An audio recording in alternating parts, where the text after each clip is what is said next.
Adakah manusia Indonesia di sana? Karya Muhammad Roy Rinaldi. Adakah manusia Indonesia di sana? Tanya Indonesia mengetuk-ngetuk pintu gedung dewan yang terhormat. Kala cuaca dipenuhi kelelawar, berjuta buruh tengadah di bawah matahari, merasakan betapa kepala mereka penuh ledakan karena penghinaan dan pengkhianatan. Dan beratus juta pasang mata mereka yang ditakut-takuti wabah nanar menatap dari layar telepon genggam, lalu diam-diam bertanya, adakah manusia Indonesia di sana? Terasa semakin dekat dan penuh telinga kami dengan suara monyet, meski kami tak yakin. Kami sedang takut-takutnya begini, kehilangan kerja hari-hari, diancam kelangkaan pangan, didesak jadwal sekolah anak-anak kami, sambil membayangkan betapa menakutkan masa depan di dalam ketidakmenentuan.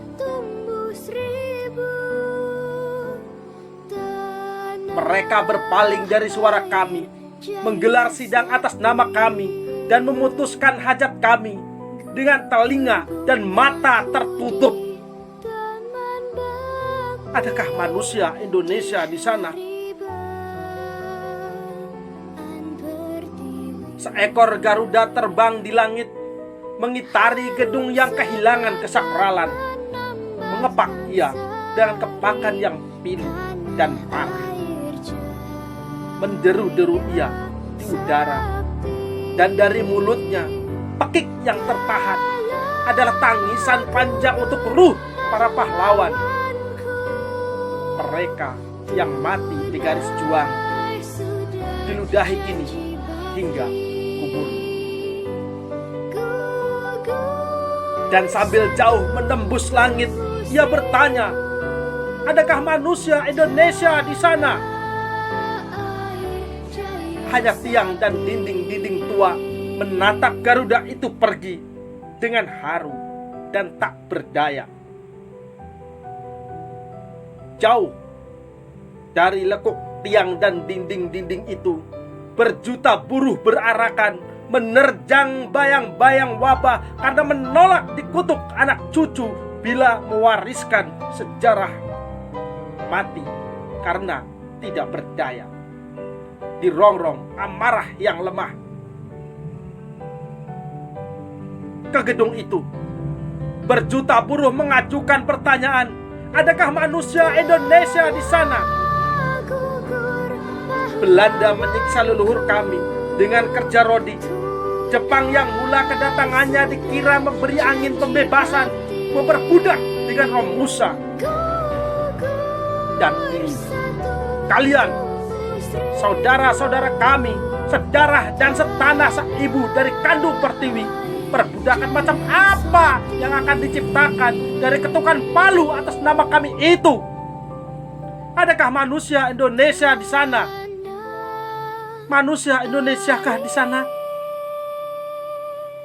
Tanpa jawaban, berjuta buruh terus berarakan, dan di luar teks-teks Pancasila, juga dari setiap mereka yang menghafalnya. Pancasila memasuki kolong jembatan dan lorong-lorong orang miskin penuh sesak. Berlari ia, terus berlari, makin jauh, makin gila rasanya. Ia temui tubuh-tubuh buruh. Ia temui pertanyaan itu. Ia bertanya, di manakah aku ditegakkan di antara tubuh-tubuh buruh ini?